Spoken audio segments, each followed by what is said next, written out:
Hello అండి, నేను మీ గాయత్రి. ఈరోజు ఓ సరదా కథతో మీ ముందుకు వచ్చేసాను. ఈ కథ నా మొదటి రచన. ఆల్రెడీ ఓ మాసపత్రికలో ప్రచురణ కూడా జరిగింది.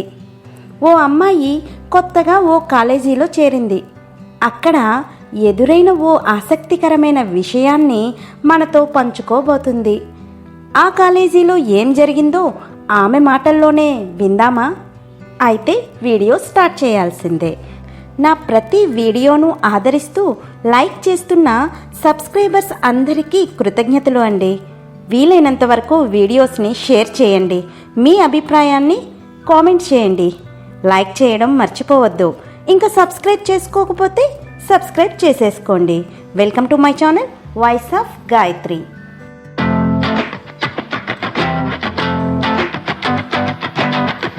వాతావరణం ప్రశాంతంగా ఉంది.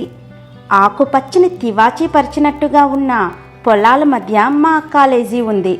నేను 2వ అంతస్తులో ఉన్న లైబ్రరీ రూమ్లో ఏ బుక్ కాన్సి రిఫర్ చేస్తున్నాను. చల్లని గాలిలో మనసు మరింత ప్రశాంతంగా ఉంది. ఆ ఆహ్లాదకరమైన వాతావరణం నుండి ఎవరో తరుముతున్నట్టుగా నిశ్శబ్దం పారిపోయింది. వెంటనే బయటకు తొంగి చూశాను.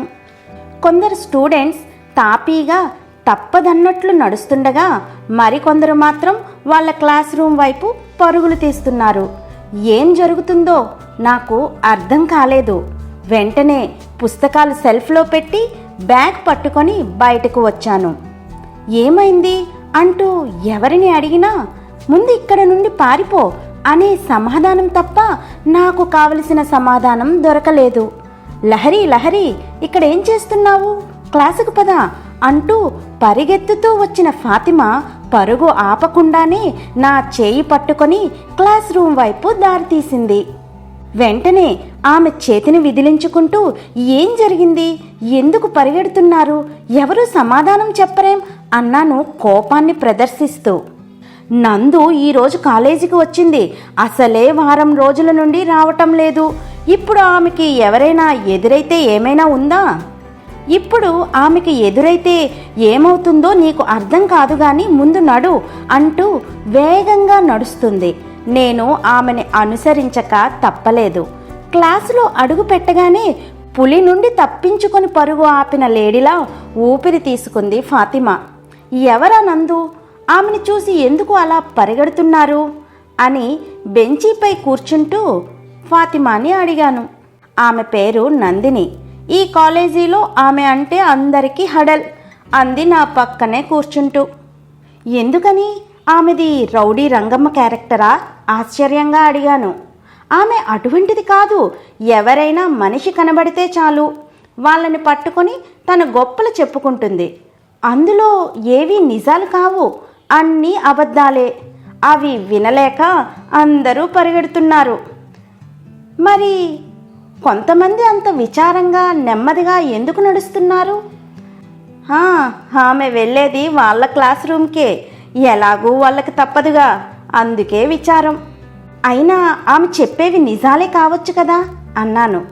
ఏంటి నిజం? ఉదాహరణకి ఒకటి చెబుతాను విను అంది మా సంభాషణాన్ని వింటున్న కళ్యాణి. రిలీజ్ కాని సినిమా స్టోరీ వింటున్నట్టుగా ఆమె చెబుతున్నది వింటున్నాను. ఆమె కూడా అదే ఫీలింగ్తో ప్రారంభించింది. ఒకసారి ఆమె ఒక్కతే ఇంట్లో ఉందట. కాలింగ్ బెల్ వినబడి తలుపు తీసిందట. ఎదురుగా ఏనుగు లాంటి మనిషి ఉన్నాడట.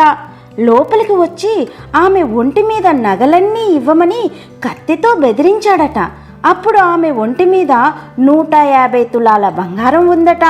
ఆమె ఫైటింగ్ చేసి వాణ్ణి చితక బాధిందట అంటూ ముగించింది.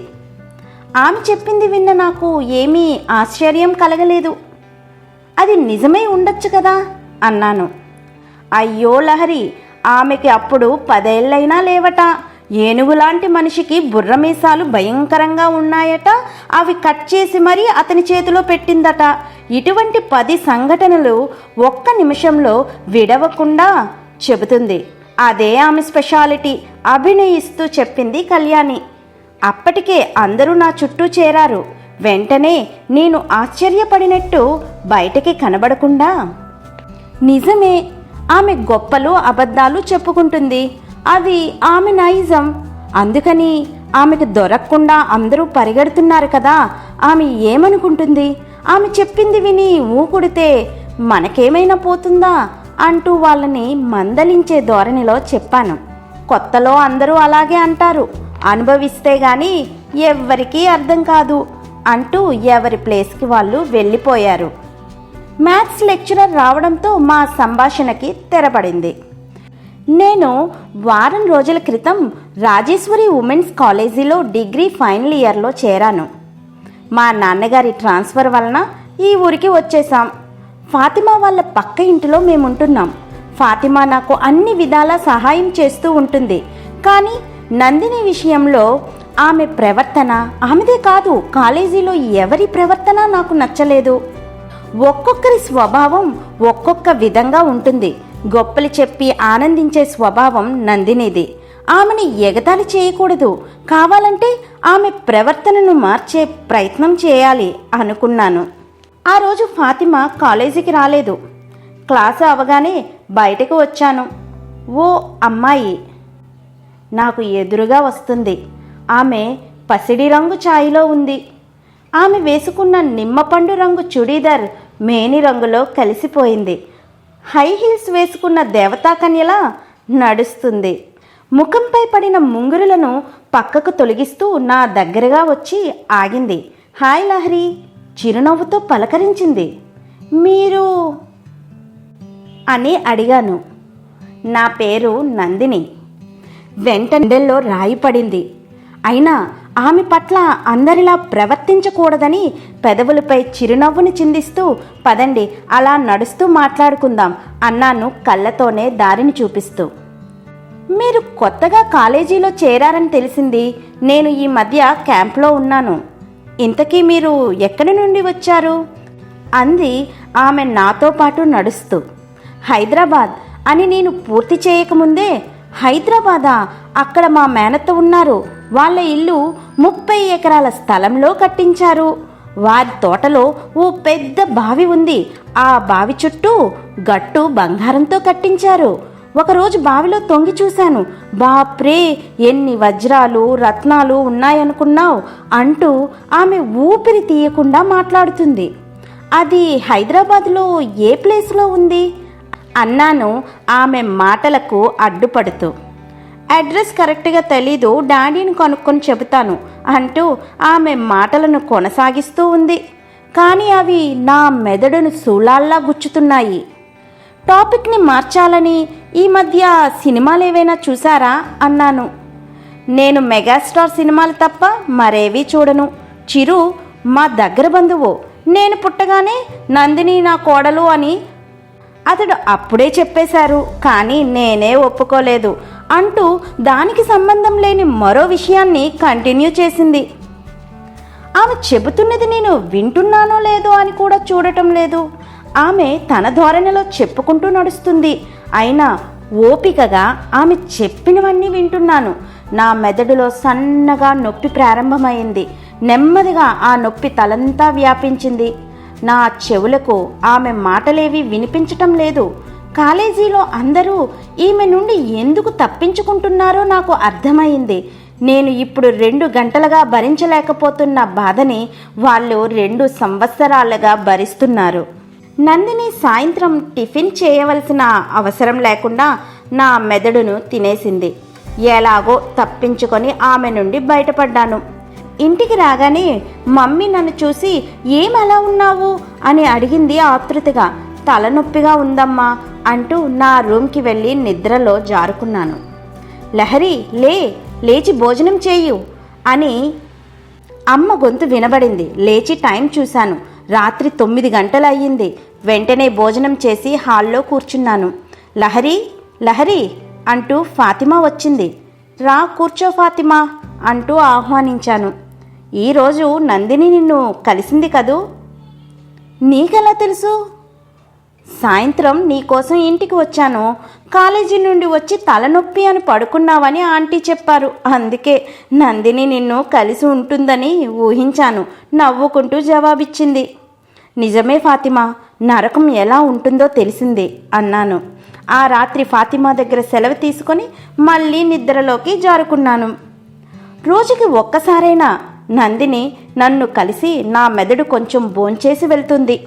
కాలేజీలో మిగిలిన వాళ్ళు తప్పించుకున్నట్టే నేను ఆమెకు కనబడకుండా తిరుగుతున్నాను.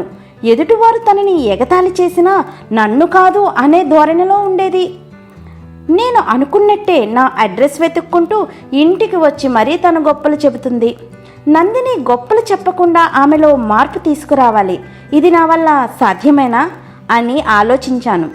సాధ్యం కానిది ఈ లోకంలో ఏదీ లేదు అని నన్ను నేను ప్రోత్సహించుకున్నాను. రాత్రి మంచంపై పడుకున్నా నాకు అదే ఆలోచన. ఒక్కసారి పరిష్కారం దొరికింది అన్నట్టుగా లేచాను. వెంటనే పేపరు పెన్ను తీసుకున్నాను. ఒక కథ రాయడం ప్రారంభించాను. ఆ కథలో నందిని స్వభావం ఉన్న ఒక పాత్రను తీసుకున్నాను. ఆమె చెప్పే గొప్పలు, అవి విన్న ఇతరుల బాధలు కళ్ళకు కట్టినట్టుగా 20 పేజీల వరకు రాశాను. స్నేహితుల మాట విని ఆమె తన స్వభావం మార్చుకున్నట్టుగా ముగింపు చేశాను. ఒక మంచి పని చేస్తున్నాను అనే ఆనందంతో హాయిగా నిద్రాదేవత ఒడిలో ఒదిగిపోయాను. మరునాడు కాలేజీలో అందరూ లంచ్ పూర్తి చేసి కబుర్లు చెప్పుకుంటున్నారు. డియర్ ఫ్రెండ్స్, నందిని మనకు చేసే చిత్రహింసలకు ఈ రోజుతో తెరదిగుతుంది. నేను ఆమె స్వభావం మార్చే ఒక ప్లాన్ వేశాను. ఆమె ఇక్కడికి వచ్చే టైం అయింది, ఎవ్వరూ పారిపోకండి అన్నాను. అందరూ సరే అన్నట్టుగా తల ఊపారు. ఎదురుచూపులు లేకుండానే నందిని ప్రత్యక్షమైంది. ఆమెను చిరునవ్వుతో ఆహ్వానిస్తూ, నందిని, నేను ఒక కథ రాశాను, అది చదివి వినిపిస్తాను, దానిపై నీ అభిప్రాయం చెప్పు అన్నాను. అలాగే అంటూ ఓ ఎత్తైన బల్లపై కూర్చుంది. అందరూ నా చుట్టూ చేరారు. నేను కథ చదవటం ప్రారంభించాను. అక్కడ ఉన్న వాళ్ళంతా నేను ఎవరిని ఉద్దేశించి కథ రాశానో అర్థమైనట్టు చిన్నగా నవ్వుతున్నారు. అందరూ నందిని వైపు చూశారు. ఆమె మాత్రం చదువుతున్న నా వైపే ఏకాగ్రతతో చూస్తుంది. ఆమె ముఖంలో రంగులు ఎలా మారుతున్నాయో చూద్దామని ఓర కంటితో ఆమె వైపు చూశాను. ముఖం కందగడ్డలా ఉంది. చాలా సీరియస్గా వింటుంది. ఆమె ముఖం చూస్తుంటే తన స్వభావం మార్చుకుంటుందో లేదో నాకు ఏమీ అర్థం కాలేదు. అయినా విజయం నా వైపే ఉంటుందని చదువుతూ మిగిలిన వారి వైపు విజయ గర్వంతో చిరునవ్వుని విసిరాను. కథ చదవటం పూర్తయింది. అందరూ నందిని వైపు చూస్తున్నారు. కథ చదవటం పూర్తి కాగానే అప్రయత్నంగా నా కళ్ళు కూడా ఆమెను చూశాయి. నందిని ఒక్క ఉదుటున బల్లపై నుండి దూకింది. ఏమీ మాట్లాడకుండా నా వైపే వస్తుంది. నా గుండెల్లో చిన్న వణుకు ప్రారంభమయ్యింది. ఒక్క అడుగు వెనక్కి వేశాను. ఆమె నోటి నుండి ఏ మాట వస్తుందో అని అందరూ చూస్తున్నారు. ఆమె వాలకం చూస్తే ఇంతమందిలో నన్ను అవమానిస్తావా అంటూ వచ్చి చాచి లెంపకాయ కొడుతుందేమో అన్నట్టుగా ఉంది. ఆ నిమిషంలో నాకు చాలా భయం వేసింది. ఫాతిమా చేతిని గట్టిగా పట్టుకున్నాను. నందిని నా ముందుకు వచ్చి నా చేతిలో పేపర్స్ని లాక్కుంది. పేపర్స్ అన్నింటినీ తిప్పి తిప్పి చూసింది. నా భుజాల్ని గట్టిగా ఊపుతూ, వెరీ గుడ్ లహరి, చాలా బాగా రాశావు, నా మనసులో ఉన్నది రాశావు. మొన్న ఈ మధ్య లండన్ నుండి మా బాబాయ్ వచ్చి నన్ను లండన్లో చదివిస్తాను అంటే నేను రాను, ఇండియాలోనే చదువుతాను అన్నాను కదా, అతని అమ్మాయిది నీ కథలో పాత్ర స్వభావం. 4 తగిలించి ఆమెను దారిలో పెట్టాను అంటూ ఊపిరి తీయకుండా తన ధోరణిలో మాట్లాడుతూనే ఉంది. చుట్టూ చూశాను. అంతవరకు నా చుట్టూ ఉన్న వాళ్ళు ఎవరూ లేరు. వాళ్ళు ఎప్పుడు పారిపోయారో కూడా నాకు తెలియదు. నందిని మాత్రం ఆమె లండన్ బాబాయి అతని కూతురి గురించి మాట్లాడుతూనే మరో టాపిక్లో జంప్ అయింది. ఊపిరి తీయకుండా మాట్లాడుతున్న ఆమె మాటలు విని నా ఊపిరి ఎక్కడ ఆగుతుందో అని చుట్టూ చూస్తున్నాను, తన బారి నుండి తప్పించుకోవడానికి. ఈ వీడియో మీకు నచ్చినట్లయితే లైక్ చేయండి. కామెంట్ సెక్షన్లో మీ అభిప్రాయాన్ని తెలియజేయండి.